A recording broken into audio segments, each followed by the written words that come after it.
Tu portes encore ce collier, dit Charles, jetant un regard à mon cou comme si cela l'offensait.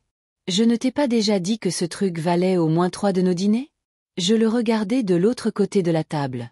La lumière au-dessus de nous était trop vive, la nappe trop blanche, le restaurant trop neuf et sans âme. Sa femme, Claire, s'affairait à déplier sa serviette avec des doigts manucurés, prétendant ne pas avoir entendu. Oui, répondis-je en posant délicatement mon sac à main sur mes genoux. Tu me l'as déjà dit. Il se pencha en avant, baissant la voix, mais pas sa cruauté. Eh bien, si tu veux manger ici, tu devrais peut-être envisager de le vendre. Je souris doucement. Puis je fermai mon sac et le posai sur la chaise vide à côté de moi. C'est à ce moment-là que j'ai compris. Je n'étais pas venu pour dîner. J'étais venu pour dire adieu. Le serveur s'approcha juste à ce moment-là, plein de cette chaleur convenue et professionnelle. Madame prendra le bar ce soir? Il a beaucoup de succès. Je ne vais pas rester, dis-je en me levant.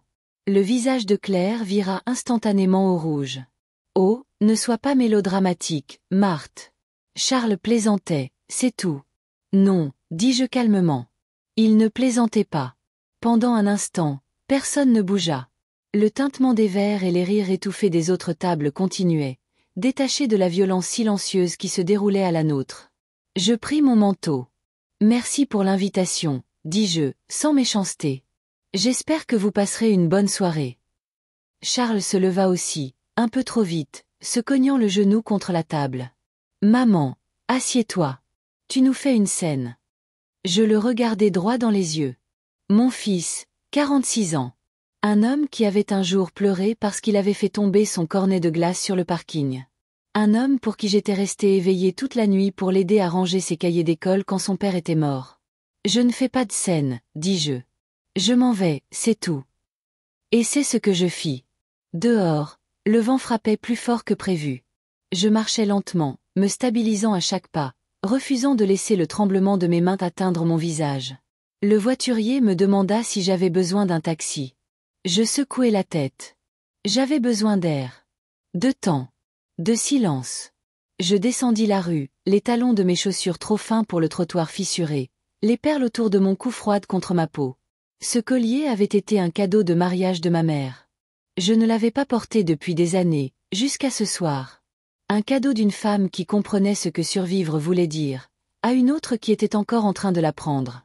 J'atteignis le coin où se trouvait autrefois le fleuriste, maintenant un glacier, et m'appuyai contre le banc sous l'auvent.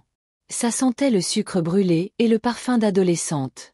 Un long moment, je restai assise, à écouter le bruit du monde autour de moi, les voitures, les rires, l'aboiement du chien de quelqu'un de l'autre côté de la rue. Je sentais encore la voix de Charles résonner à mes oreilles. Vends tes bijoux si tu veux manger ici. Ce n'était pas seulement les mots. C'était la façon dont il l'avait dit, comme si j'étais un fardeau dont il n'arrivait pas à se débarrasser. Comme si toutes les années de genoux écorchés, de fièvre nocturne, de pressants fins et de pardons silencieux étaient soudainement sans importance. Et peut-être qu'elle l'était. Je regardais le petit sac à main à côté de moi. En cuir marron, propre, mais vieux. À l'intérieur, il y avait 3 choses. Un tube de rouge à lèvres que je n'avais pas utilisé depuis des semaines. Un chéquier avec mon nom en cursive usé et une minuscule enveloppe contenant une bague en opale. J'avais l'intention de la donner à Claire comme offrande de paix, comme un geste. Je faillis en rire. Au lieu de ça, je me levai et pris le long chemin pour rentrer chez moi. Le ciel se repliait déjà dans la nuit. L'avenue de Wagram bourdonnait derrière moi du trafic du vendredi. Mon quartier serait calme. De petites maisons en briques, des lumières de Porsche, le faible murmure des télévisions à travers les fenêtres. Je déverrouillai la porte de ma maison et entrai. La chaleur, les choses familières. Ma cuisine sentait encore faiblement la cannelle du pain grillé du matin. Un carreau fissuré près de la cuisinière, la vieille horloge verte qui faisait un tic-tac trop fort. Je retirai mon manteau, le suspendis soigneusement et m'assis à la table. Mes genoux me faisaient mal, mais ça ne me dérangeait pas. La douleur, avais-je appris, n'était qu'une autre sorte de rappel. Sur la table se trouvait un petit carnet, mon registre de compte. Je l'ouvris. Page après page de transactions. 400 € par-ci. 1200 € par-là. Frais de scolarité pour l'école privée, aide pour l'hypothèque, le nouveau canapé dont ils avaient désespérément besoin l'année dernière. Je tournai à la dernière page. Une note à moi-même. écrite il y a des mois à l'encre pâlie. Souviens-toi de qui tu es. N'explique pas. Ne supplie pas. Je refermai le carnet et me levai. Ce soir, je ne pleurerai pas. Pas encore une fois. Qu'ils mangent leur barre. J'avais de la soupe au congélateur et de la dignité dans la poitrine, et les deux seraient chauds. La maison était silencieuse, mais pas vide. Elle contenait des sons qu'on ne pouvait entendre que lorsqu'on avait vécu assez longtemps quelque part. Le déclic du radiateur qui s'installe dans les murs, le léger craquement du plancher du couloir devant la chambre, le faible bourdonnement du réfrigérateur qui me rappelait la respiration endormie de mon mari. Je fis bouillir de l'eau et la versai sur un sachet de camomille, laissant la vapeur monter sur mon visage comme une bénédiction. Je n'allumai pas la lampe de la cuisine, juste l'ampoule au-dessus de l'évier. Je n'étais pas encore prête pour la pleine lumière.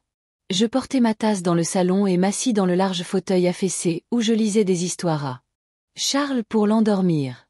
Le coussin avait encore un creux là où il s'asseyait, blotti contre moi, des années avant qu'il n'apprenne à lever les yeux au ciel.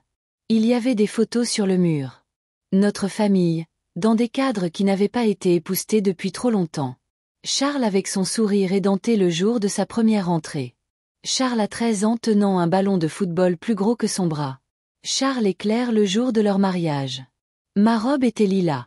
Je m'en souvenais parce que Claire avait plissé le nez en disant que ça faisait un peu « grand-mère ». Et puis la dernière photo, moi tenant le petit Simon, leur fils, mon unique petit-fils. Il devait avoir 12 ans maintenant. Je ne l'avais pas vu depuis des mois. Je sirotais ma tisane, la laissant me brûler un peu le fond de la gorge. Mes yeux traçaient les fissures du plafond qui couraient comme des rivières silencieuses à travers le plâtre. Ce n'était pas de la tristesse que je ressentais. Plus maintenant. C'était quelque chose de plus froid. Quelque chose qui venait après la tristesse, quand le deuil était passé mais que l'amertume s'était installée comme la poussière dans les coins. Que avais-je espéré à ce dîner?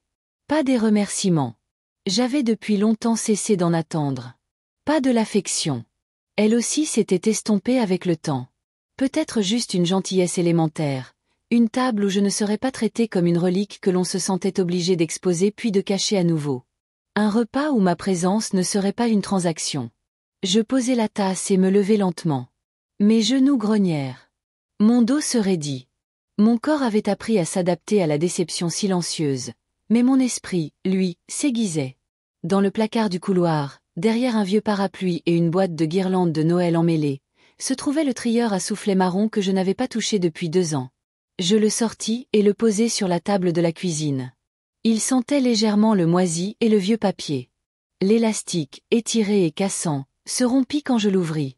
À l'intérieur, des talons de chèque, des relevés bancaires, des reçus, quelques emails imprimés, des notes manuscrites. Je commençai à trier. Un par un, je les disposai en ligne comme des cartes dans un jeu que je savais déjà perdu. Paiement des frais de scolarité, soins dentaires d'urgence, un nouveau climatiseur quand le leur était tombé en panne, des primes de Noël quand Charles était entre 2 emplois, un chèque de 10 000 € marqué « Prêt relais ». Il avait promis de le rembourser dans les 6 mois. C'était il y a 8 ans. Un autre de 4 500 €. La voiture de Claire. Juste un petit prêt, maman. J'ai besoin de quelque chose de sûr pour conduire Simon à l'école. Ils avaient demandé si facilement. Et j'avais dit oui si facilement. Voilà ce que personne ne vous dit sur le fait de vieillir. Ce n'est pas l'oubli qui est difficile. C'est le souvenir. De tout. La façon dont on vous a demandé, le ton de la voix, les silences après que vous ayez dit oui. Je trouvai la lettre de la compagnie d'assurance confirmant la police que j'avais encaissée il y a 5 ans. L'argent avait servi à les aider à rénover leur cuisine. Claire a besoin de place. Tu sais à quel point elle aime cuisiner. Pour autant que je sache, Claire ne cuisinait plus depuis des années. Ils avaient 3 applications de livraison de repas sur leur téléphone. Je les avais vues. Je trouvais un post-it froissé coincé entre les reçus, de ma propre écriture. Ne donne jamais plus que ce que tu es prête à perdre. J'avais dû l'écrire pendant l'un de mes rares moments de lucidité. Je souris. Trop peu, trop tard. Je remis les papiers dans le trieur, plus lentement maintenant, plus délibérément. Chacun était un rappel. Chacun était un morceau de la vérité. Ce n'était pas seulement le dîner. C'étaient les années qui avaient mené à ce moment. La première fois que Charles avait dit « On peut garder ça entre nous ».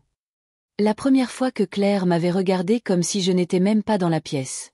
La façon dont Simon, autrefois curieux et vif, me disait à peine plus de 2 mots. J'avais permis tout cela, avec chaque euro, chaque geste, chaque silence. Je m'étais rendue de plus en plus petite jusqu'à ce que même ma présence au dîner ressemble à un luxe qu'il pouvait révoquer. Je me levai et m'étirai. Mes jambes tremblaient un peu. Je me tins au bord de la table pour garder l'équilibre, puis je portai le trieur jusqu'au secrétaire dans le coin et l'enfermai à clé. Demain, j'irai à la banque. Mais ce soir, je dormirai. Pas de ce demi-sommeil agité auquel je m'étais habituée, plein de soucis et de rationalisation. Non, ce soir, je dormirai avec un cœur qui, bien que meurtri, avait enfin commencé à battre à son propre rythme. Et pour la première fois depuis des années, je ne rêverai pas de ce que je devais. Je rêverai de ce qu'il me restait. Je n'ai pas dormi profondément, mais j'ai dormi pleinement. Quand je me suis réveillée, la lumière qui filtrait à travers les rideaux était grise et nette, le genre de lumière matinale qui n'exige rien de vous. Je me suis assise lentement, les articulations raides mais supportables. Rien ne pressait. C'était le cadeau de mon âge. Le temps n'était plus un tyran. J'ai fait du café au lieu de la tisane. Je voulais l'amertume. À 9 heures précises, j'étais habillée et prête. Pantalon, chemisier, manteau. Soigné, modeste. La bague en opale était toujours dans mon sac. Je ne l'ai pas sortie. La banque n'était qu'à 3 rues. Je n'ai pas pris la voiture. Je voulais marcher. L'air froid chassa les derniers vestiges de sommeil de mes os. Et tandis que j'avançais sur le trottoir, passant devant la boulangerie et son nuage de cannelle, et la vitrine de la pharmacie remplie de publicités pour la vitamine D, je sentis quelque chose comme une stabilité revenir. À l'intérieur de la banque, ça sentait la moquette et l'air conditionné. La file était courte.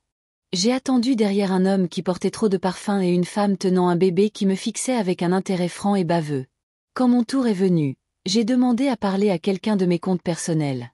Un jeune homme nommé Antoine m'a fait entrer dans un petit bureau aux parois de verre et m'a souri avec trop de dents. « En quoi puis-je vous aider aujourd'hui, Madame Fletcher ?» Fletcher. C'était le nom de mon mari. Je l'utilisais encore, même si George était parti depuis 14 ans. J'aimais sa sonorité. Solide, bienveillante. Je voudrais examiner tous les paiements sortants et les virements automatiques, dis-je en posant mon trieur sur le bureau. Antoine cligna des yeux. Certainement. Avez-vous quelque chose de spécifique en tête?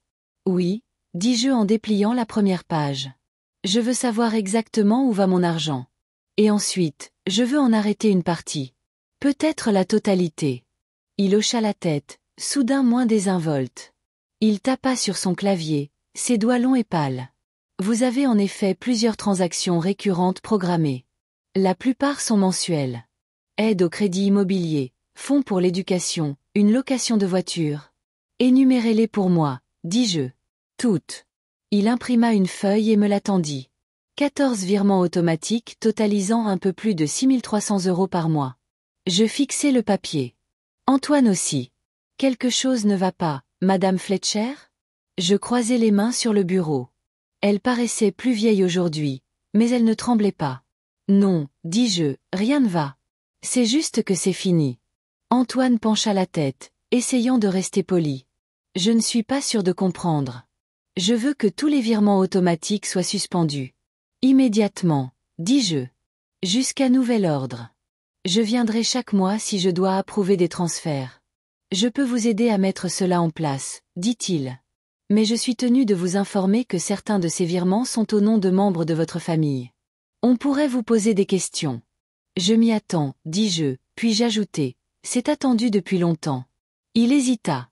Nous aurons besoin de votre signature sur quelques formulaires, et je vous recommande d'imprimer l'historique complet des transactions pour que vous puissiez en garder une trace physique. Faites-le, dis-je. Pendant qu'il imprimait, je regardai par la fenêtre derrière lui. La rue était calme. Quelques feuilles volaient dans des rafales de vent. Je me demandais si Charles était déjà réveillé. Si lui et Claire parlaient de moi autour d'un brunch, ou si j'avais déjà été oublié, le malaise d'hier balayé par le dessert et l'expresso. Antoine me tendit les papiers. Je les signai proprement, chaque ligne délibérée. Je voudrais également retirer Charles Fletcher comme contact secondaire sur tous mes comptes, dis-je. Avec effet immédiat. Antoine cligna des yeux. Vous en êtes sûr? Très. Il hocha la tête, puis tapa sur son clavier. Et si je puis me permettre, Avez-vous un nouveau contact secondaire que vous aimeriez ajouter? Je pensai à Simon, puis écartai l'idée. Ce n'était qu'un garçon, un gentil garçon distrait dont les affections pouvaient encore être modelées par les adultes qui l'entouraient. Personne pour l'instant, dis-je. Juste moi. Il hocha de nouveau la tête et glissa les formulaires mis à jour dans un dossier avec mon nom sur l'onglet. Tout est en ordre. Vous recevrez une confirmation par courrier. Merci, dis-je en me levant. En sortant, je me sentis étrangement légère. Pas heureuse. Non, ce n'était pas de la joie. Mais c'était quelque chose de plus solide. De la clarté. Il n'y avait plus de faux-semblants. Plus besoin d'essayer de rester utile à des gens qui n'appelaient que lorsque le voyant de leur moteur s'allumait ou que l'échéance de leurs frais de scolarité approchait. Je ne devais d'explication à personne. Je ne devais rien à personne. Sur le chemin du retour, je passai devant le petit cabinet d'avocat à 2 rue de la Poste. L'enseigne extérieure m'était familière. Toussaint et associés, gestion de patrimoine et succession. Je m'arrêtai, puis j'entrai. La réceptionniste leva les yeux, surprise. Prenez-vous les clients sans rendez-vous? Demandai-je. Elle vérifia l'agenda. Nous avons quelqu'un de disponible dans 20 minutes. Cela vous convient-il? Ce sera parfait, dis-je en m'asseyant. Dehors, le vent poussait plus fort contre les fenêtres. Mais j'étais stable. Mon manteau était boutonné, mon sac à main fermé, et pour la première fois depuis des années, j'entrais dans une pièce sans demander la permission d'y être. L'avocat était plus jeune que je ne l'attendais, 40 ans, peut-être moins, mais sa poignée de main était ferme et son bureau sentait le bois véritable et l'argent tranquille. Il s'appelait Marc Toussaint. Pas d'alliance, un costume bleu marine impeccable, une photo d'un chien, pas d'une famille, sur son bureau. Il me plut immédiatement. « En quoi puis-je vous aider aujourd'hui, Madame Fletcher ?» demanda-t-il, joignant les mains d'une manière qui me disait qu'il avait eu cette conversation 100 fois, mais qu'il ferait en sorte que la mienne semble nouvelle. « Je veux modifier mon testament, dis-je. Et je veux organiser ma succession. » Il ne s'y a pas. « Très bien, nous pouvons absolument vous aider. S'agit-il d'une révision d'un document existant ou d'une restructuration complète? » Complète, dis-je. Rien de l'ancien ne doit rester. Je veux un nouveau départ. Il hocha la tête et ouvrit un dossier. Puis-je vous demander, avant de commencer, si vous avez des objectifs spécifiques pour votre succession, pour le testament? Je regardai par la fenêtre un moment avant de répondre. Le soleil avait percé les nuages juste assez pour projeter une bande d'or pâle sur sa bibliothèque. Oui, dis-je. Je veux m'assurer que les personnes qui étaient à mes côtés quand elles n'en avaient pas besoin soient celles qui en bénéficient quand elles ne le pourront plus. Cela le fit marquer une brève pause, mais il hocha de nouveau la tête. Compris. Nous avons parlé pendant près d'1 heure. Je lui ai parlé de Charles, de Claire, de Simon. J'étais juste. Je n'étais pas là pour punir. Je ne cherchais pas la vengeance. Je voulais juste que les choses reflètent la réalité. Charles avait été nommé mon unique héritier après le décès de Georges. À l'époque, cela avait du sens. Je voulais protéger mon fils. Mais les fils deviennent des hommes, et les hommes font des choix. Et Charles avait fait les siens. Marc posa des questions prudentes. Est-ce que je voulais les déshériter complètement? Y avait-il quelqu'un d'autre que je souhaitais inclure? Il m'expliqua que le droit français protégeait les enfants avec une réserve héréditaire, mais que nous pouvions grandement limiter leur part au profit d'autres bénéficiaires. C'était exactement ce que je voulais. J'ai une petite nièce, dis-je, me surprenant moi-même. Du côté de mon frère. Elle s'appelle Jeanne. Elle vient me voir 1 fois par mois, envoie de vraies lettres, manuscrites. Je ne pense pas qu'elle sache à quel point cela compte. Marc hocha la tête. Nous pouvons mettre en place une répartition en pourcentage ou la nommer bénéficiaire principale. Elle aura la maison, dis-je. Et la voiture. Tout le reste ira dans une assurance vie. Pour elle, ou pour une cause de mon choix plus tard. Et votre fils? Demanda Marc. Non pas pour accuser, juste pour clarifier. J'y ai réfléchi. Il aura une lettre, dis-je. Marc haussa un sourcil mais n'insista pas. Une fois le cadre établi, il sortit des formulaires. Vous devrez les signer aujourd'hui. Je les ferai certifier puis nous commencerons à rédiger les documents finaux. Je signai. Ma main trembla légèrement sur la première ligne, mais pas sur la 2e ni la 3e. Quand nous eûmes terminé, j'avais mon propre dossier, élégant, gaufré, organisé. Il semblait plus solide que n'importe quelle photo de famille. Avez-vous besoin d'aide pour informer votre famille de ces changements? Demanda Marc en me raccompagnant à la porte. Non, dis-je. Laissez la vie les en informer. Sa voix porte plus que la mienne ne l'a jamais fait. Dehors, le vent s'était calmé. Je rentrais chez moi par le long chemin, passant devant la librairie, le bistrot, le parc. Les bancs étaient vides, les arbres commençaient à revêtir leur manteau d'automne cassant. À la maison, j'ai préparé une soupe, lentilles et carottes. Simple, chaude. Je l'ai mangée lentement à table avec une serviette en tissu plié juste comme il faut. Pas de télé, pas de téléphone. Ensuite, j'ai sorti la bague en opale de mon sac et l'ai tenue à la lumière de la cuisine. Elle était ravissante, pas extravagante, mais honnête. Une taille cabochon, lisse et brillante de l'intérieur. Georges me l'avait offerte pour notre 20e anniversaire. J'avais prévu de la donner à Claire, non pas parce qu'elle la méritait, mais parce que je voulais croire que j'avais encore ma place dans leur vie. Ce geste avait été mon offrande, la preuve que je voulais encore en faire partie. Maintenant, je glissai la bague dans son enveloppe et la plaçai dans le tiroir supérieur de mon secrétaire. Pas comme un souvenir, comme un rappel. Ce soir-là, le téléphone sonna. C'était Charles. Je le laissai sonner jusqu'à ce que le répondeur se déclenche. Maman, c'est moi. Je voulais juste savoir si tout va bien. Claire a dit que tu étais partie un peu brusquement hier. Elle pense que c'est peut-être son ton, mais je lui ai dit que ça ne pouvait pas être ça. Bref, rappelle-moi. Il raccrocha. Pas d'excuses. Pas de questions qui reconnaissent quoi que ce soit de plus profond qu'un désagrément. Je pris le téléphone et effacai le message. Puis j'ouvris un nouveau bloc-notes. En haut, j'écrivis « ce que je veux ». La liste était courte. Elle commençait par la paix et se terminait par la liberté de toute attente. J'avais 72 ans et je ne faisais que commencer. Le lendemain matin, je me suis réveillée avant le soleil. Vieilles habitudes.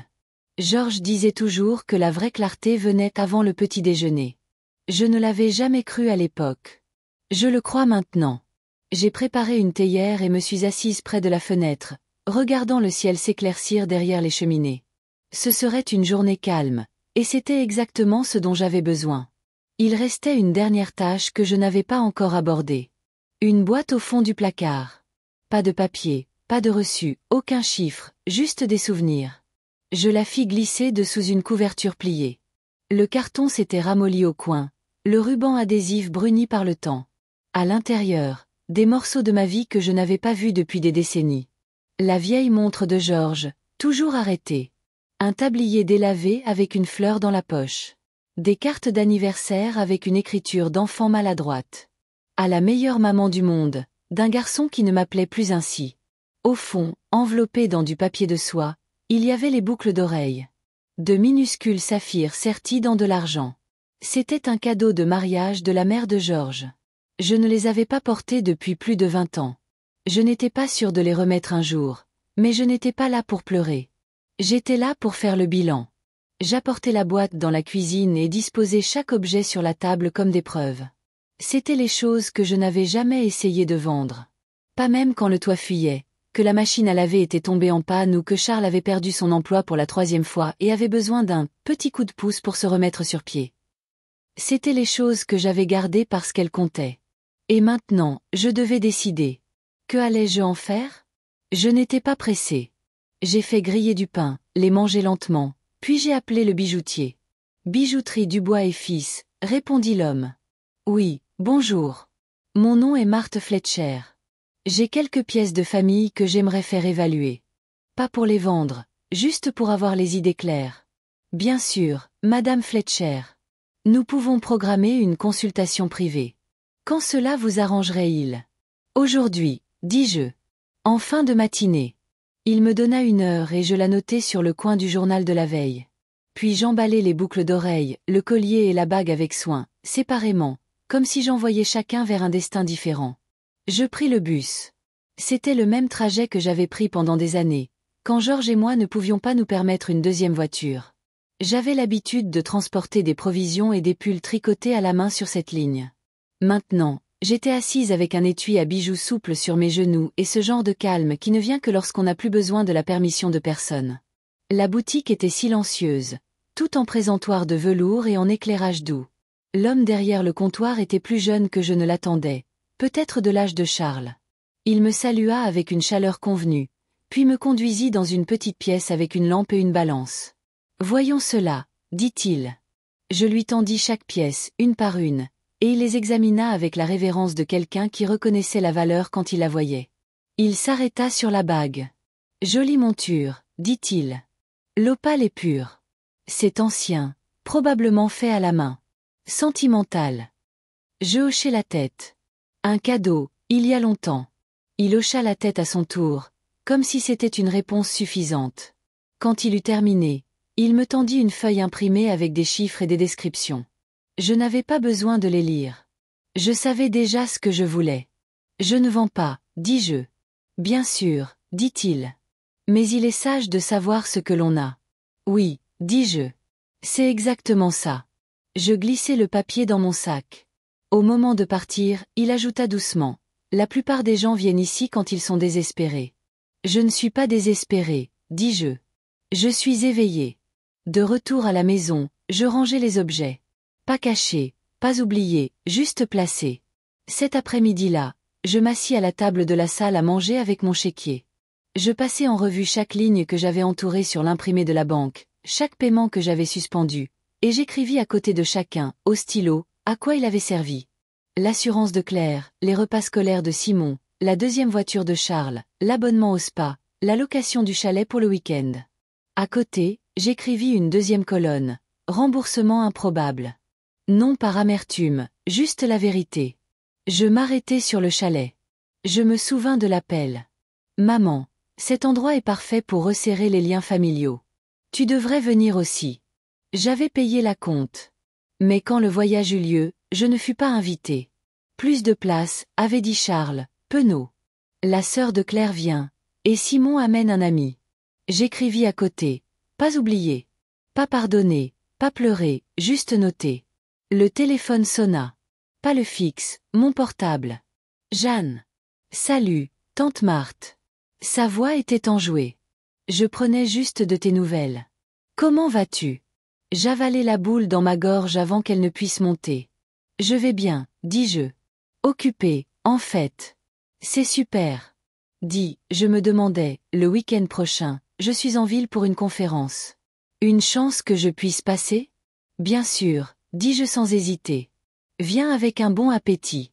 Je cuisinerai quelque chose de décent pour une fois. Elle rit. Marché conclu. Après avoir raccroché, je restai assise un moment dans le silence, le laissant s'installer. Personne ne m'avait demandé comment j'allais depuis des semaines. Pas vraiment. Pas depuis l'automne dernier, quand j'étais allée faire ce scanner et que Claire avait texté. Dis-nous si c'est grave. Ça ne l'était pas, mais même si ça l'avait été, je savais qu'il ne serait pas venu. On sonna à la porte. Inattendu. J'ouvris, et il était là. Charles, ébouriffé, le visage rouge, sans manteau. Maman, dit-il en s'avançant. Il faut qu'on parle. Je reculai, mais pas pour le laisser entrer. Juste assez pour que l'air passe entre nous. Je crois que tu as raison, dis-je. Il le faut. Et puis je fermai la porte. Pas claquée, pas verrouillée, juste fermée. La conversation pouvait attendre. Ma clarté, non. Le silence qui suivit le déclic de la porte fut assourdissant. Je restai là un instant, la main encore sur la poignée, respirant lentement. À travers le verre dépoli, je pouvais voir la silhouette de Charles hésiter, puis battre en retraite. Pas de coups, pas de cris. Il partit comme quelqu'un qui ne s'attendait pas à ce que la porte se ferme, comme quelqu'un qui avait l'habitude qu'elle reste ouverte, peu importe ce qui la franchissait. Je me retournai vers l'intérieur de la maison et marchai lentement vers le salon. Il y avait une photo sur la cheminée que je n'avais pas vraiment regardée depuis des années. Moi et Georges, bras dessus bras dessous, devant notre première voiture, un break bleu cabossé à la peinture écaillée et sans climatisation. Nous étions jeunes sur cette photo. Je portais une robe jaune que j'avais cousue moi-même. Georges avait un bras passé sur mes épaules et l'autre pointant vers le capot de la voiture comme si c'était un trophée que nous avions gagné. Nous sourions tous les deux, non pas pour l'appareil photo, mais l'un pour l'autre. C'était en 1969, l'été avant la naissance de Charles. Le commencement. Je m'assis sur le canapé et laissai les souvenirs affluer, sans y être invité. J'avais passé tant d'années à les repousser, trop occupé, trop fatigué, trop sollicité. Mais maintenant, il n'y avait aucune raison de ne pas les laisser entrer. Georges était mort discrètement, comme il avait vécu. 1 minute, il buvait son café, la suivante, il était affalé sur sa chaise. J'avais su que quelque chose n'allait pas à l'instant où la tasse avait heurté le sol. Il était parti avant l'arrivée de l'ambulance. Charles avait 28 ans. Il avait pris l'avion, était resté 2 nuits, avait fait beaucoup de promesses. Je prendrai de tes nouvelles chaque semaine, maman. Ça avait duré 1 mois. Je ne lui en voulais pas à l'époque. Les gens font leur deuil de manière étrange. Et j'étais forte. Du moins, c'est ce que tout le monde disait. J'ai géré les funérailles. J'ai vendu les outils de Georges. J'ai même tenu la quincaillerie seule pendant encore 1 an avant de la fermer.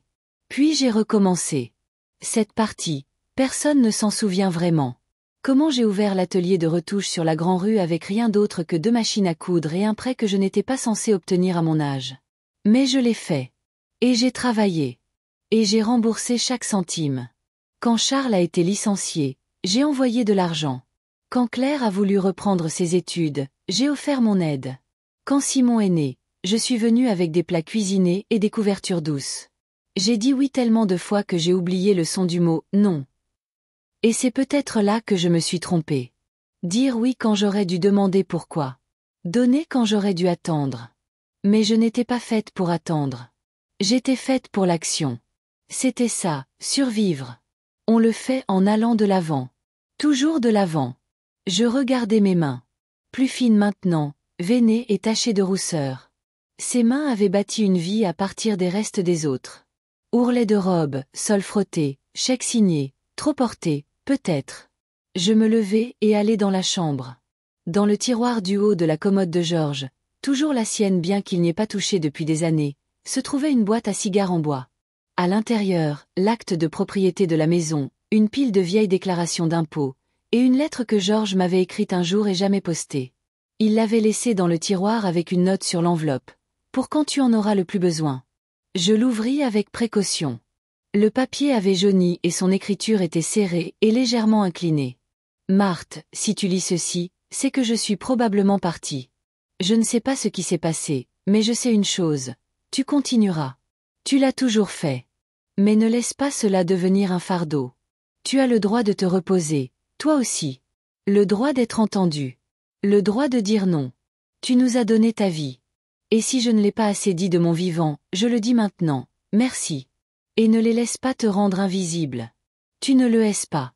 Tu ne l'as jamais été. Georges. Je repliai la lettre et la remis dans la boîte. Puis je fermai le tiroir et m'assis sur le bord du lit, les mains sur mes genoux. J'avais attendu, réalisé-je. Pas que Charles change, pas que Claire s'adoucisse, pas même que Simon se souvienne de la façon dont je lui tenais la main quand il avait peur du noir. Non. J'avais attendu la permission d'arrêter. Et maintenant, je l'avais. Pas de Georges. De moi-même. Je me dirigeai vers le placard du couloir et sortis une valise, la bonne. Je fis mes bagages lentement, délibérément.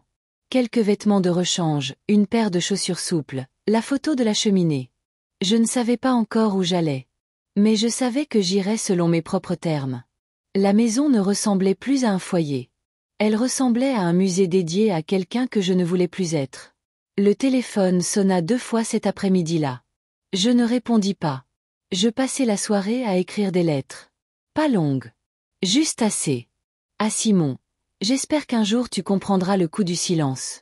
Je t'aimais quand tu étais petit, et je t'aime encore, mais l'amour ne suffit pas pour rester là où l'on n'est pas désiré. À Claire. Tu ne me dois pas la gentillesse, mais tu me dois l'honnêteté. Un jour, j'espère que tu la donneras à quelqu'un, même si ce n'est pas à moi. À Charles, je n'écrivis rien. Pas encore. Non pas qu'il n'y ait rien à dire, mais parce qu'il devrait apprendre, pour une fois, à vivre avec le silence. Le même silence dans lequel j'avais vécu pendant des années. Le même silence qu'il m'avait laissé après chaque demande, chaque merci, maman, sans jamais demander comment j'allais, ce dont j'avais besoin, ce que je craignais. Laisse-le se poser des questions. Je glissai les lettres dans des enveloppes et les posai sur le comptoir. Le matin, je ferai des projets. Ce soir, je dormirai. Non pas d'épuisement, mais de résolution.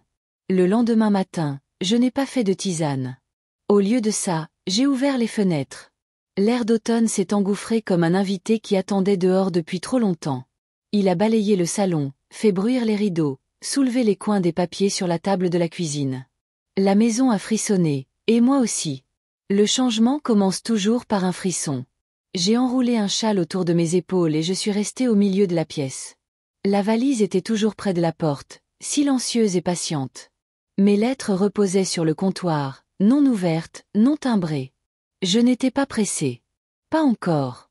À 9h40, le téléphone sonna. Je savais qui c'était. Charles. Je le laissai sonner une fois, 2 fois. À la 3e, je décrochai. Allô, dis-je, ma voix calme, égale. Sa voix était précipitée, tendue. Ce ton qu'il prenait quand quelque chose dans son monde ne se passait pas comme il avait prévu. Tu n'as pas répondu hier. Je sais. Il hésita. On peut parler? C'est ce que nous faisons. Il soupira. Non, je veux dire en personne. Je peux passer? Je préférerais qu'on parle maintenant, dis-je, tant que l'air est encore clair. Silence, puis, d'accord. Je m'assis. Pas lui. Je pouvais l'imaginer faire les 100 pas quelque part, dans son bureau peut-être, ou dans sa voiture. Il avait toujours du mal à rester immobile quand il n'avait pas le contrôle. Qu'est-ce qui se passe? Demanda-t-il finalement. Claire a dit que tu avais quitté le dîner à cause de quelque chose que j'ai dit. Mais maman, je plaisantais. Tu ne plaisantais pas, dis-je simplement. Bon, je ne voulais rien dire de mal. Mais tu l'as fait. Il expira bruyamment par le nez. D'accord, très bien. Peut-être que j'étais frustrée. Tu ramènes toujours le passé sur le tapis, les sacrifices, ce regard. Je voulais juste une soirée agréable. Et moi, je voulais du respect, dis-je. Nous sommes tous les deux partis le ventre vide. Il ne répondit pas. Je laissai la pause s'allonger assez pour le mettre mal à l'aise. Puis j'ajoutai, Charles, j'ai annulé les virements automatiques. Ça l'a touché. Quoi? Tous. Depuis cette semaine. J'ai parlé à la banque. J'ai parlé à mon avocat. Il se mit à parler par-dessus moi, vite, paniqué. Attends, quoi? Tu ne peux pas faire ça. Maman, ça couvre l'école de Simon, la mutuelle de Claire, le 2e prêt immobilier. C'est des milliers d'euros. Je sais, dis-je. J'ai signé les chèques. Tu ne m'as même pas prévenu. Je n'étais pas obligée. Il émit un son, mi-rire, mi-ricanement. Tu nous punis. Tout ça à cause d'une mauvaise soirée. Non, dis-je. C'est à cause de ces 15 dernières années. Il se tut. Je pouvais presque entendre ses pensées, les engrenages tournant, pesant ce qu'il pouvait dire pour renverser la situation. Mais je n'étais plus un problème à résoudre. Plus maintenant. Je ne fais pas ça pour te faire du mal, dis-je, plus doucement maintenant. Je fais ça parce que je ne veux plus être complice. Complice de quoi? De mon propre effacement. Cela le fit taire de nouveau. Charles, dis-je, sais-tu quand tu m'as demandé pour la dernière fois comment j'allais sans avoir besoin de quelque chose? Sans le précéder d'un « dis, maman, vite fait ?» Tu t'en souviens? Il ne répondit pas. Moi, oui, dis-je. C'était l'année de la naissance de Simon. Tu étais passé juste pour prendre de mes nouvelles après la mort de Georges. Tu avais apporté de la soupe. Tu m'as laissé parler. C'était il y a longtemps. Oui, dis-je. C'était le cas. Maman, voyons. Tu exagères. Nous sommes une famille. Les familles ne se traitent pas comme des banques avec des paillassons, l'interrompis-je. N'appelle pas ça une famille. J'ai été sous beaucoup de stress, dit-il, changeant de tactique. Le travail, les notes de Simon. Claire a été. Je fermai les yeux. Charles, je n'ai pas besoin d'excuses. Je n'ai même pas besoin d'excuses. J'ai besoin de limites. Il rit amèrement. On dirait que tu sors de chez un psy. On dirait que je suis quelqu'un qui s'écoute enfin. Plus de silence, puis, doucement. Qu'est-ce que tu attends de moi? Et voilà. La première question honnête. Je laissai le moment s'installer avant de répondre. Je veux que tu comprennes, dis-je. Pas seulement que tu m'entendes, pas seulement que tu hoches la tête en attendant que je me taise. Je veux que tu comprennes que je vous ai donné ma vie. Et quelque part en chemin, je me suis perdue. Et ça s'arrête maintenant. Il ne dit rien. Je ne me précipitais pas pour combler le silence. Finalement, il dit, « Alors quoi? Tu nous coupes les ponts. Je me choisis, moi, dis-je. Si ça ressemble à une coupure, Ça en dit peut-être long sur la façon dont nous étions connectés. Je ne sais pas quoi dire. Je sais. Une autre pause, puis, à contre-cœur, je peux passer demain, juste pour parler? Tu peux, dis-je. Mais pas pour me convaincre. Pas pour annuler quoi que ce soit. D'accord, dit-il. J'ai attendu. Et pour la première fois depuis longtemps, il ajouta doucement. Comment vas-tu, maman? Je ne m'attendais pas à ce que la question atterrisse de cette façon. Je l'ai senti dans ma poitrine, comme un écho de ce que j'étais autrefois. Je suis encore en train de le découvrir, dis-je honnêtement. Puis j'ajoutai, mais aujourd'hui, je vais mieux qu'hier. Il ne répondit pas tout de suite. Puis, d'accord. Et il raccrocha. Je posai le téléphone doucement. Dehors, le vent avait ralenti. Les rideaux voletaient moins. L'air était toujours clair. Et moi aussi. On frappa juste après midi. Pas fort, pas pressé. Juste quelques coups mesurés à la porte d'entrée.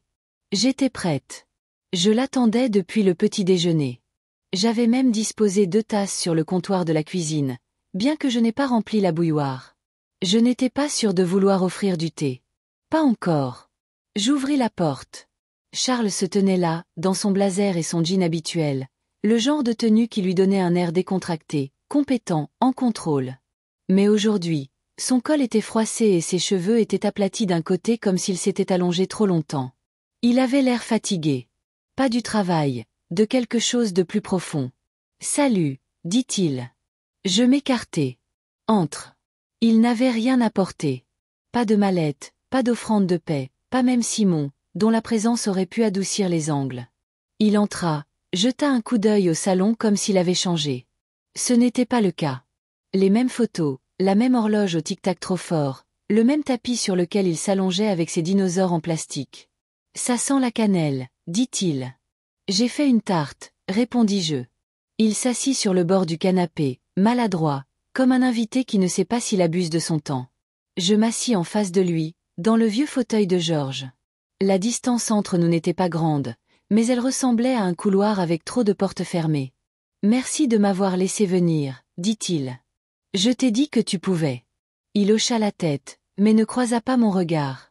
Une longue pause suivit. Je ne me précipitai pas pour la combler. Finalement, il dit, claire et furieuse. Je haussai un sourcil. Elle pense que tu nous punis. Je ne répondis pas. Je n'en avais pas besoin. Charles soupira. Tu as vraiment tout coupé? Oui. Et la succession? L'amie de Claire travaille dans un cabinet d'avocats spécialisé en droit des successions. Elle a entendu quelque chose. J'ai tout mis à jour, dis-je. Légalement, définitivement. Maman. Sa voix s'adoucit, non pas suppliante, mais incertaine. Pourquoi maintenant? Pourquoi si soudainement? Ce n'était pas soudain, dis-je. C'était lent. Douloureusement lent. Comme une goutte d'eau qui creuse la pierre. Tu ne l'as juste pas vu arriver. Il se frotta les mains. Tu penses que j'ai profité de toi. Je sais que vous l'avez fait. Il tressaillit. C'était la première fissure visible. Tu es ma mère, dit-il. Je pensais qu'on avait, je ne sais pas, un arrangement. Nous en avions un. Je donnais. Vous preniez. Ce n'est pas juste. Non, dis-je. Ce n'est pas juste. Il se pencha en arrière, expirant bruyamment. Tu ne comprends pas la pression sous laquelle nous sommes. Le travail de Claire est instable. Les notes de Simon baissent. L'hypothèque. Vous dites ça depuis 10 ans, l'interrompis-je. Mais bizarrement, il y a toujours de l'argent pour de nouveaux téléphones, des escapades le week-end, des clubs de vin et des voyages au ski. Ça, c'est clair. Non, dis-je sèchement. C'est toi aussi. Tu as fait les choix. Tu étais à ses côtés quand elle me regardait comme si j'étais une employée qui prolongeait son service. Il ne contesta pas.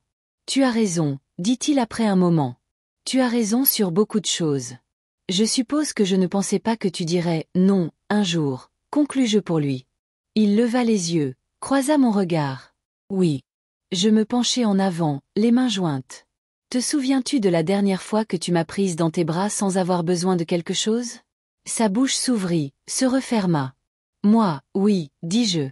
Simon avait 2 ans. Tu l'as déposé pour le week-end. Tu m'as embrassé sur la joue et tu m'as remercié. C'était la dernière fois que tu m'as regardé avec quelque chose qui ressemblait à de la chaleur. Il déglutit difficilement. Maman, je ne te dis pas ça pour te faire du mal, dis-je. Je te dis ça parce que j'ai passé des années à penser que si je donnais assez, on se souviendrait de moi. On m'apprécierait. Mais on ne peut pas acheter l'amour, Charles. Je pensais pouvoir le gagner en étant utile, mais tout ce que ça a fait, c'est vous apprendre que je venais avec des conditions que vous n'aviez pas à remplir. Il passa une main dans ses cheveux. Ses doigts tremblaient légèrement. Je n'avais pas réalisé, murmura-t-il. Tu ne voulais pas réaliser. Il paraissait plus vieux maintenant. Pas à cause du temps, à cause de la prise de conscience. Je n'ai jamais voulu. Il laissa sa phrase en suspens. J'ai attendu. Je ne pensais juste pas que tu t'éloignerais un jour. Je ne me suis pas éloigné, dis-je doucement. Vous avez cessé de vous accrocher. Silence à nouveau. Je ne sais pas quoi dire. Tu n'as rien à dire, dis-je. Mais tu devras vivre avec la situation actuelle. Ce n'est pas une punition. C'est la réalité. Il hocha la tête lentement. Est-ce que j'ai une autre chance? Je penchai la tête. Qu'est-ce que tu en ferais? Il ne répondit pas. Et c'était une réponse suffisante. Je me levai. Tu veux de la tarte? Demandai-je. Elle est encore tiède. Il parut surpris. Oui. S'il te plaît. J'apportai 2 parts, servies sur des assiettes dépareillées.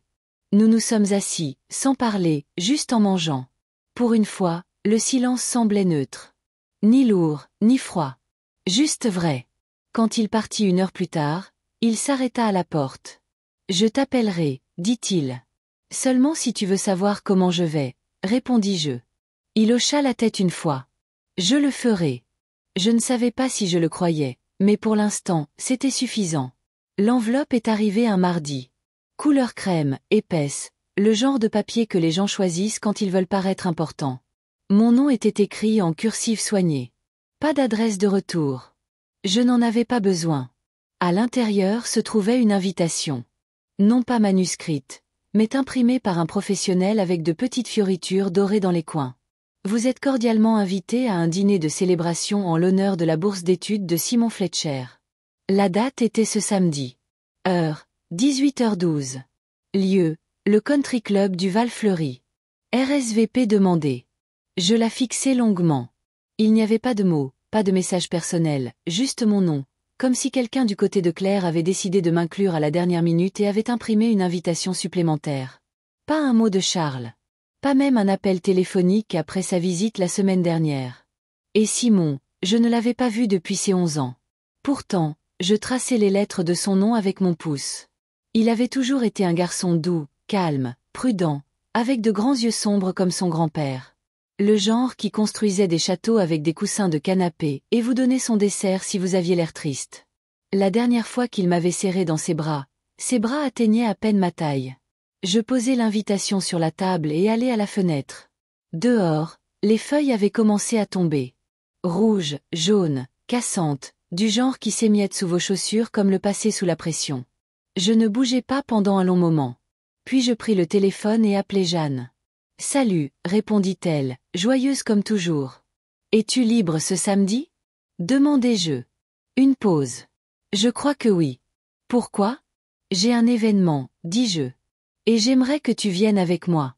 Elle ne demanda pas de quel genre. N'hésita pas. Bien sûr. Qu'est-ce que je dois porter? Je souris. Quelque chose qui te donne le sentiment d'être solide. Samedi arriva, froid et rapide. Je portais la robe vert foncé que je n'avais pas touchée depuis des années, celle dont Georges disait toujours qu'elle faisait ressortir l'éclat de mes yeux. Je relevai mes cheveux, enfilai les boucles d'oreilles en perles, ne mis pas de parfum.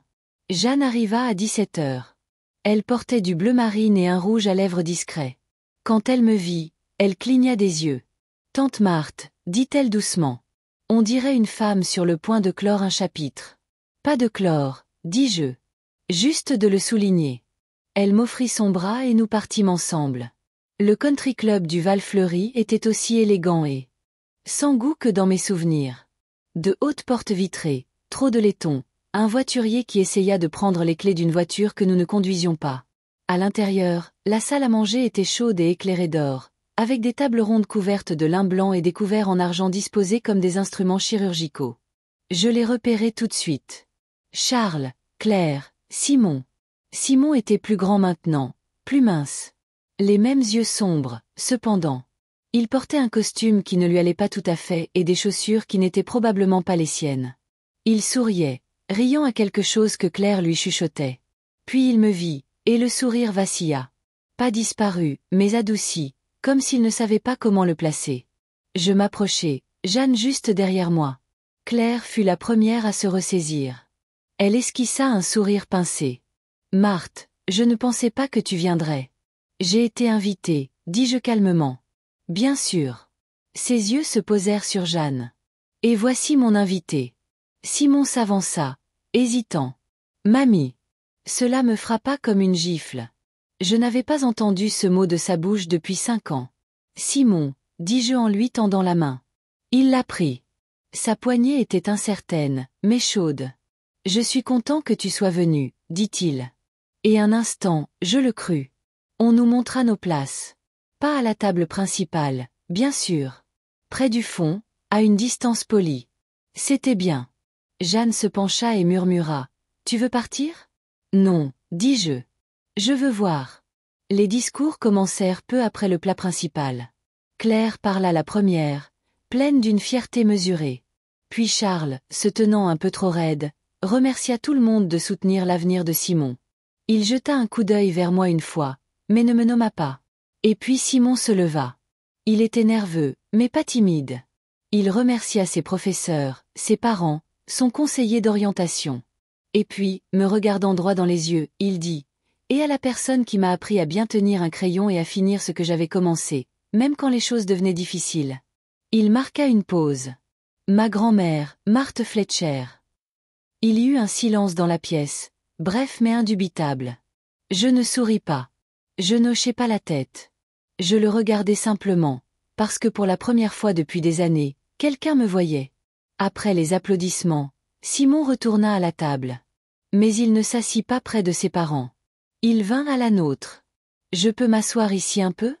demanda-t-il. « Bien sûr, » dis-je. Il baissa les yeux sur son assiette, puis les releva vers moi. Je suis désolé de ne pas avoir appelé. Je touchai légèrement sa main. Tu viens de le faire. Nous sommes restés là, à manger le dessert, tandis que de l'autre côté de la pièce, Charles observait. La bouche de Claire était serrée de questions qu'elle ne posait pas. Laisse-les demander. Laisse-les s'interroger. Parce que j'avais fini d'expliquer. Et Simon, il avait retrouvé son chemin. C'était suffisant. Nous n'avons pas beaucoup parlé après le dessert. Simon resta assis à côté de moi, finissant son gâteau lentement, comme s'il ne voulait pas retourner à leur table. Jeanne discuta avec lui de l'école, attentive à ne pas le brusquer. Elle avait cet instinct, cette capacité silencieuse à lire une pièce, à marcher doucement dans le deuil des autres. À un moment donné, j'ai senti que Charles nous observait, non pas avec colère, mais avec incertitude. Il n'est pas venu. Claire non plus. Qu'il reste avec ça, pensais-je. Qu'ils restent avec la forme de leur propre absence. Quand la soirée s'est terminée, les gens sont sortis avec des embrassades et des poignées de main, comme toujours dans ces occasions.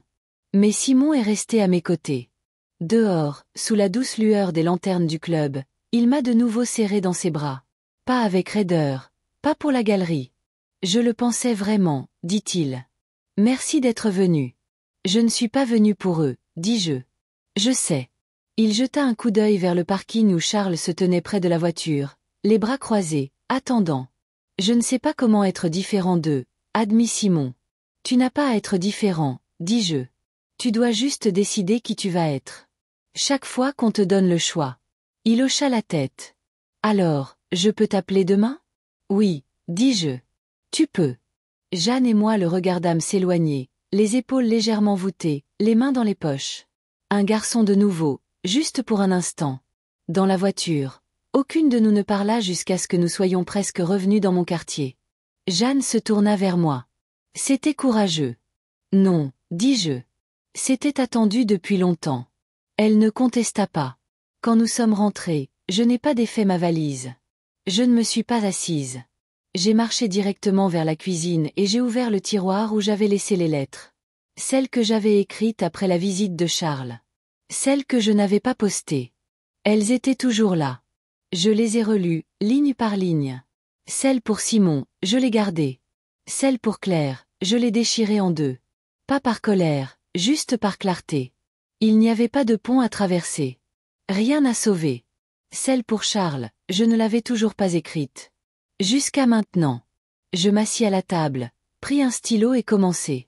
Charles, tu as demandé des explications, un contexte, une carte pour traverser tout ça. Je n'en ai pas. Ce que j'ai, c'est ceci, j'ai donné, donné et donné. Et pas une seule fois tu n'as demandé s'il me restait quelque chose. Pas une seule fois tu n'as demandé ce que ça me coûtait. Tu ne me voyais pas, Charles. Tu voyais ce que je pouvais faire pour toi. Et quand ça a changé, quand j'ai finalement demandé de l'espace, de la dignité, un simple merci, tu as appelé ça de la cruauté. Mais voici la vérité. Te dire non est la chose la plus bienveillante que j'ai faite pour moi-même depuis des années. Il n'est pas trop tard. Mais le chemin du retour ne passe pas par mon portefeuille. Il passe par ton cœur. Si jamais tu le trouves, tu sais où me joindre. Marthe. Je ne signais pas « Maman ». Ce n'était plus un titre. C'était un rôle, et il m'en avait retiré il y a longtemps. Je pliai la lettre et la mis dans une enveloppe. Le dimanche matin, je la postai. Pas de suivi, pas de recommandé, juste une enveloppe blanche ordinaire avec son nom. Puis je suis allée à l'église. Pas pour le sermon, ni même pour la musique. Mais parce que je voulais m'asseoir parmi des gens qui croyaient encore aux secondes chances, qui préparaient encore des plats pour les voisins, qui demandaient encore « Comment allez-vous ?» en le pensant.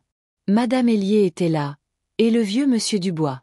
Et 2 rangs plus bas, la jeune femme des Harris, celle qui avait perdu son mari en juin. Nous nous sommes fait un signe de tête, comme le font les veuves. Pas de pitié, pas d'intrusion. Juste une reconnaissance. Après, ils m'ont invité à prendre un café dans la salle paroissiale. J'ai dit oui. Je suis restée 1 heure. Ils m'ont posé des questions sur Georges, sur la boutique que je tenais. Personne n'a posé de questions sur Charles. C'était une gentillesse dont je ne savais pas que j'avais besoin. Quand je suis rentrée, la maison ne semblait pas si silencieuse. Elle semblait mienne. La valise était toujours faite. Je l'ai défaite. Non pas parce que je restais, mais parce que je n'avais plus besoin de partir pour me sentir libre. Les jours suivants passèrent sans bruit. Pas d'appel, pas de coup à la porte. Juste le vent bruissant dans les érables derrière la maison, le craquement occasionnel des planches du porche quand le facteur montait les marches, le rythme régulier de ma propre routine. Café à 7 heures, marche jusqu'au marché à 10 heures, un livre avant de dormir. Je m'attendais à une vague, une réaction, mais rien ne vint. C'était comme si, ayant réalisé que le puits était à sec, ils étaient simplement partis en chercher un autre. Et puis, un vendredi après-midi, une lettre arriva. L'écriture m'était familière, bien que plus tremblante que dans mes souvenirs. Je l'ouvris lentement. Mamie, je ne sais pas ce que je suis censée dire. Maman et papa ne parlent pas beaucoup de ce qui s'est passé, mais je sais que tu étais là pour moi le week-end dernier, et je sais que tu n'étais pas obligée. Je suis désolée de ne pas avoir été là, d'avoir oublié que tu étais plus que la grand-mère qui fait des tartes. Je me souviens de choses maintenant.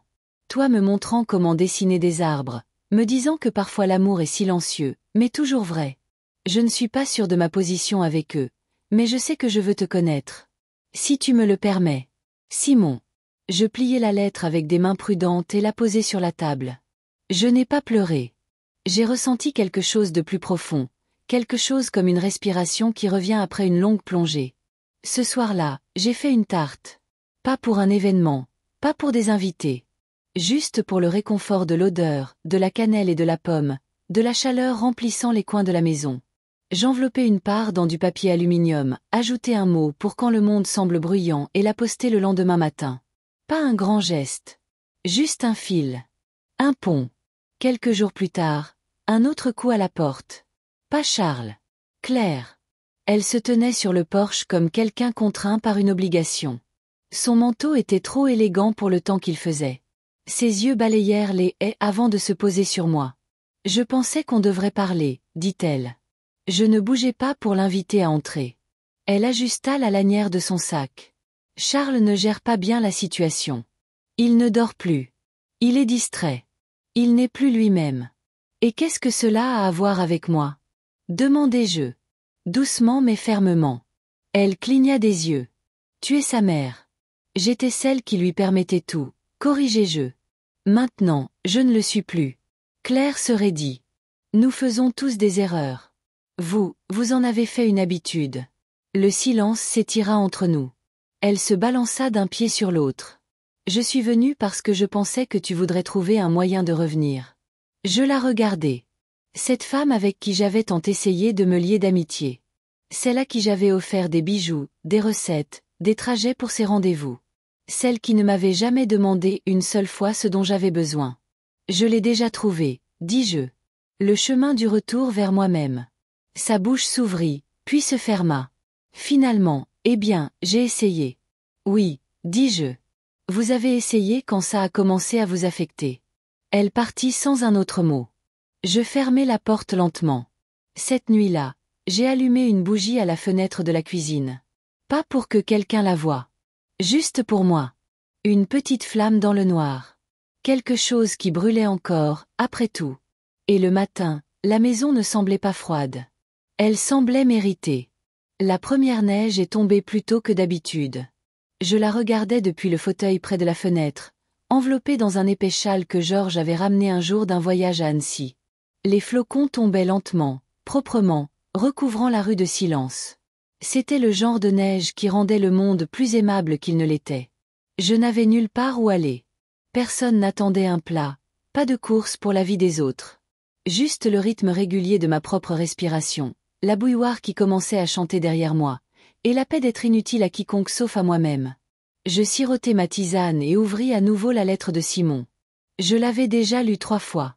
Il y avait une phrase vers la fin à laquelle je n'avais pas prêté assez attention auparavant. Je me souviens quand tu m'as dit que la vérité n'est pas quelque chose qu'on crie, c'est quelque chose qu'on vit. Je lui avais dit ça.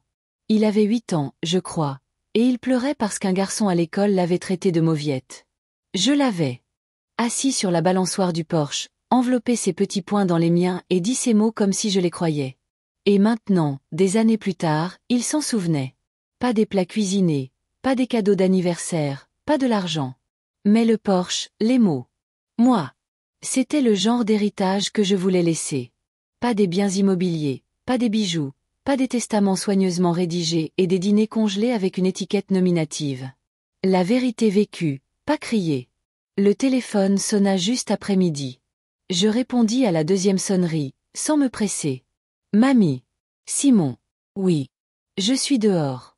Je regardais par la fenêtre et il était là, debout dans un manteau trop fin pour le temps, tenant un sac en papier, la neige poudrant ses épaules. J'ouvris la porte. Tu n'as pas appelé avant, dis-je. Je sais, dit-il. Je ne voulais pas te donner le temps de dire non. Je souris. Malin. Il entra, tapant la neige de ses bottes. Je lui tendis une serviette et il s'essuya les cheveux. Ses joues étaient rouges de froid, mais ses yeux étaient stables. J'ai apporté quelque chose, dit-il en tendant le sac. À l'intérieur, un pot de miel, une miche de pain et une petite bougie de travers. C'est moi qui l'ai faite, dit-il en désignant la bougie. Projet scolaire. Ça sent le cèdre et l'orange. Je la portai à mon nez et inspirai. Ça sentait décembre et le souvenir. Nous nous sommes assis dans la cuisine. J'ai fait griller le pain. Nous n'avons pas beaucoup parlé pendant que nous mangions. Il me regardait comme quelqu'un qui essaie de lire un livre lentement, de peur de manquer quelque chose. Ensuite, nous sommes retournés au salon. J'ai allumé sa bougie et l'ai posée sur la table basse. Tu n'as rien à expliquer, dit-il soudainement. Ni sur papa, ni sur l'argent, ni sur rien de tout ça. Je n'allais pas le faire, dis-je doucement. Je voulais juste être ici, dit-il, avec toi. Je hochai la tête. C'est tout ce que j'ai toujours voulu de vous tous. Il baissa les yeux sur ses mains, puis les releva. Avant, je pensais que tu étais juste gentille. Mais maintenant, je sais que tu étais forte. Tu le es toujours. Je ne répondis pas. Il n'en avait pas besoin. Nous sommes restés assis en silence, le genre qui ne semble pas vide. Tandis que la neige s'épaississait dehors et que la flamme de la bougie brûlait, basse mais stable. Ce soir-là, quand il est parti, il m'a de nouveau serré dans ses bras. Pas comme un garçon, comme quelqu'un qui savait exactement ce qu'il faisait. Je l'ai regardé retourner dans la neige, ses empreintes nettes dans le blanc. Je ne me sentais pas fière. Je me sentais vue. Dans les semaines qui suivirent, Simon commença à appeler tous les dimanches. Pas de longues conversations. Juste assez. Quelques nouvelles, 1 ou 2 questions. Des rires parfois, du silence aussi parfois, le bon. Celui qui s'installe entre des gens qui savent qu'ils n'ont pas à combler l'espace pour y être les bienvenus. Une fois, il m'a demandé si je me souvenais des histoires que je lui racontais sur l'oiseau bleu qui nichait dans notre boîte aux lettres quand il était petit. Je lui ai dit, bien sûr que je m'en souviens. Comment il a pondu 3 œufs, comment nous les vérifions chaque jour, comment je lui ai fait promettre de ne pas toucher le nid. Il a dit qu'il avait écrit un poème à ce sujet en cours de français. Je n'ai pas demandé à le lire. Je n'en avais pas besoin. Ce dimanche-là, après avoir raccroché, je me suis retrouvée à nouveau près de la boîte aux lettres, enlevant le givre. Pas de nid cette fois. Juste le souvenir. Claire a appelé aussi, une fois. Pas pour s'excuser. Pour informer. Il y a eu un changement dans le travail de Charles, dit-elle d'un ton neutre. Il pourrait être licencié d'ici le prochain trimestre. J'écoutais, attendis. Elle marqua une pause, puis, doucement, il ne va pas bien. Qu'est-ce que ça veut dire? Demandai-je. Il ne dort pas. Il arpente la maison la nuit. Il dit que ta lettre ne le quitte plus. Je ne dis rien. Je ne demande rien, ajouta-t-elle. Je pensais juste que tu devais le savoir. C'était la chose la plus humaine qu'elle ait dite depuis des années. Merci, dis-je, et je le pensais. Elle raccrocha. Une semaine plus tard, une lettre de Charles arriva. Pas tapée, pas longue. Juste 6 lignes. Maman, tu avais raison. Je ne te voyais pas. Je voyais ce que tu me donnais. Et je supposais que tu serais toujours là pour donner. Je ne sais pas comment réparer ça, mais je le veux. Si jamais tu en as envie, appelle-moi. Je t'aime, Charles. Je n'ai pas pleuré. J'ai mis la lettre dans le tiroir à côté de celle de Georges. Certaines choses ont besoin de temps. D'autres ont juste besoin d'être laissées là où elles sont. Comme preuve que la clarté, quand elle vient, est souvent trop tardive pour la restauration, mais juste à temps pour le bilan. Ce dimanche-là, Jeanne est passée. Nous avons fait de la soupe ensemble, comme au bon vieux temps. Elle épluchait les carottes pendant que je coupais les poireaux. Nous nous déplacions dans la cuisine comme des femmes qui comprenaient ce que signifiait être utile, mais pas utilisé. J'ai vu ton nom sur la liste des donateurs du refuge pour femmes, dit-elle. Je ne l'y ai pas mis. Eh bien, il y est. Je haussai les épaules. Laisse-les s'interroger. Elle sourit. Tu changes les choses, même maintenant. Je remets les choses en ordre, dis-je. Pour moi. Plus tard, nous avons mangé en silence. Le genre qu'on gagne. Le genre qui vient après que tout a été dit. En partant, elle m'a embrassé sur la joue. Tu sembles plus légère, dit-elle. Je ne porte plus ce qui n'a jamais été à moi de tenir, dis-je. Après son départ, j'ai éteint les lumières, je suis restée au milieu de la maison et j'ai écouté. Pas de voix, pas de demande. Juste ma respiration, juste le calme. Et c'était comme être à la maison. La nouvelle année est arrivée sans cérémonie. Pas de fête, pas de champagne. Juste moi, assise dans mon fauteuil avec une tasse de tisane, regardant la trotteuse de l'horloge murale pousser la nuit vers le matin. Quand l'heure a changé, je n'ai pas dit un mot. J'ai juste expiré. Et c'était suffisant. Le premier lundi de janvier, je suis allée à la banque. Non pas parce que quelque chose n'allait pas. Parce que je voulais le voir. Mon solde, mon nom, la trace ininterrompue de mes propres décisions. Antoine m'a salué comme une vieille amie. Il n'a pas demandé pourquoi j'étais là, il a juste souri et dit « Nous avons toujours ces papiers de succession au dossier si vous souhaitez revoir quoi que ce soit. » Je ne change rien, ai-je dit. Je voulais juste me rappeler que c'était réel. Il a compris. Les bonnes personnes ne se présentent pas toujours sous la forme de la famille. Ensuite, je me suis arrêtée à la quincaillerie. J'avais commandé une petite plaque en laiton pour le portail d'entrée. Pas un nom de famille, pas un message de bienvenue. Juste Marthe Fletcher, résidente. Je l'ai vissé moi-même cet après-midi-là, les mains stables malgré le froid. Quand j'ai fini, j'ai reculé et je l'ai lu à voix haute une fois. Pas pour les voisins. Pour moi. Le lendemain, j'ai reçu une carte par la poste. Pas d'adresse de retour. À l'intérieur, une photo de Simon debout près de la bibliothèque universitaire, emmitouflé dans un manteau de laine, tenant une pancarte qui disait « Le premier de la famille, mais pas le dernier ». Il y avait un post-it plié à l'intérieur. Ta voix est dans chaque pas que je fais. Je l'ai épinglé sur le tableau de liège dans la cuisine, à côté de vieilles recettes et de listes de courses. Ce week-end-là, j'ai fait du pain pour la collecte de l'église. Pas parce que je devais le faire. Parce que je le voulais. Donner, Il s'avère, vit toujours en moi. Mais maintenant, cela a des frontières. Les gens ont commencé à le remarquer. Madame Hélier m'a demandé si j'envisagerais de diriger à nouveau le club de lecture de la communauté. Je lui ai dit que j'y réfléchirais. Monsieur Dubois a apporté une caisse de bois de chauffage et n'a rien dit. Il l'a juste déposée près du porche.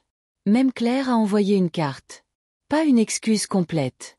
Juste une ligne d'une écriture soignée. Nous aurions tous pu faire mieux. Je le vois maintenant. Je n'ai pas répondu. Certaines choses sont mieux laissées reconnues mais sans réponse. Un soir, au crépuscule, je me suis assise sur le porche avec une couverture sur les genoux et une tasse de café qui refroidissait dans ma main. Les enfants du quartier jouaient dans la rue, emmitouflés dans des doudounes, se criant des bêtises dans un langage que seuls les jeunes semblaient connaître. Et j'ai pensé, non pas à ce qui m'avait été pris, mais à ce que j'avais reconquis. Pas la vengeance, ni même la réconciliation. Juste de l'espace. Le droit de choisir, le droit de me reposer, le droit de cesser d'être utile et d'être quand même vu. Georges aurait aimé cette version de moi. Pas seulement pour sa force, mais pour sa paix. Quand la lumière du porche s'est allumée, je n'ai pas bougé. Je suis restée assise un peu plus longtemps, laissant le calme s'installer autour de moi comme un second châle. Il y aurait toujours des échos de dîners non dits, d'anniversaires oubliés, de services rendus en retour avec du silence. Mais ils ne faisaient plus mal. Ils existaient simplement, comme de vieux meubles dans un coin. Utiles autrefois, mais plus nécessaires. Je n'attendais plus d'être invitée à entrer. J'avais construit ma propre maison à l'intérieur de moi-même. Et elle tiendrait debout. On dit que la plupart des femmes de mon âge deviennent invisibles. J'y croyais autrefois. Puis j'ai arrêté de me comporter comme elle s'y attendait. Et soudain, tout le monde s'est mis à me regarder. Le pharmacien m'a demandé si j'avais besoin d'aide pour attraper quelque chose. La jeune femme de la boulangerie m'a appelée « Madame » et m'a offert une réduction. Même l'employé de la compagnie d'électricité, qui ne m'avait jamais regardé dans les yeux pendant toutes les années où je payais les factures en retard de Charles, s'est arrêté et m'a demandé si j'allais bien ces jours-ci. J'ai dit oui, et je le pensais. Ce n'est pas la vie que j'imaginais avoir à plus de 70 ans. J'avais imaginé des vacances remplies de rires bruyants et de tables en désordre, des petits-enfants endormis sur des canapés, quelqu'un criant depuis la cuisine. « Maman, où est la cannelle ?» À la place, j'ai le silence. Une petite maison au plancher usé, une seule voix, la mienne, qui s'y déplace sans hésitation. Et c'est assez. Certains matins, je me promène dans le quartier et je remarque à quel point peu de choses ont changé. Les Granson ont toujours leur pelouse trop soignée. Les enfants Martinez roulent toujours à vélo trop vite au coin de la rue. Le même arbre près de l'arrêt de bus penche toujours vers la gauche comme s'il était fatigué de prétendre pousser droit. Mais j'ai changé. Je ne me fais plus petite dans les conversations. Je n'explique plus mes choix comme si j'avais commis un crime. Je ne me demande plus si j'ai été trop dure, trop froide ou trop tardive. J'étais juste à temps. Il y a quelques jours, j'ai reçu un message vocal de Charles. Sa voix était plus douce, plus lente. « Salut, maman. Je ne sais pas si tu écouteras ça, mais je voulais dire que j'ai relu ta lettre 2 fois, et je crois que je commence à comprendre. Tu n'as pas à me rappeler. Je voulais juste que tu saches que j'écoute, maintenant. Je ne l'ai pas effacé. Je n'ai pas rappelé. Certaines portes restent fermées. Non par colère, mais par compréhension. Certains amours sont meilleurs à distance. Simon vient me voir une fois par mois maintenant. Il ne reste pas longtemps. Nous buvons du thé, parlons de livres. Parfois nous nous asseyons simplement en silence et mangeons ce que j'ai préparé. Il apporte des nouvelles de l'école, de ses projets. Il pose des questions non seulement sur le passé, mais sur moi. Qui j'étais, qui je suis. Une fois, il a demandé si je regrettais quelque chose. Je lui ai dit que non. Le regret exige de croire qu'on avait le pouvoir de choisir différemment quand on ne savait même pas qu'un choix existait. Mais je sais mieux maintenant. Ces jours-ci, j'écris dans un petit carnet que je garde près du lit. Pas pour quelqu'un d'autre. Juste pour moi. J'écris ce que je remarque, ce dont je me souviens, ce que je refuse d'oublier. L'entrée d'hier. La liberté ne vient pas quand ils arrêtent de prendre. Elle vient quand on arrête de donner ce qui n'a jamais été à nous d'offrir. Cette nuit-là, j'ai bien dormi. Sans rêve. Paisible. Si vous lisez ceci et que vous avez déjà eu l'impression d'avoir disparu le jour où ils ont cessé d'avoir besoin de vous, ne le croyez pas. Vous n'avez jamais été invisible. Vous regardiez juste dans les mauvais yeux. Commencez par les vôtres. Et si cette histoire a touché quelque chose en vous, partagez-la. Pas pour moi. Pour chaque femme à qui l'on a dit qu'elle devrait être reconnaissante pour le silence.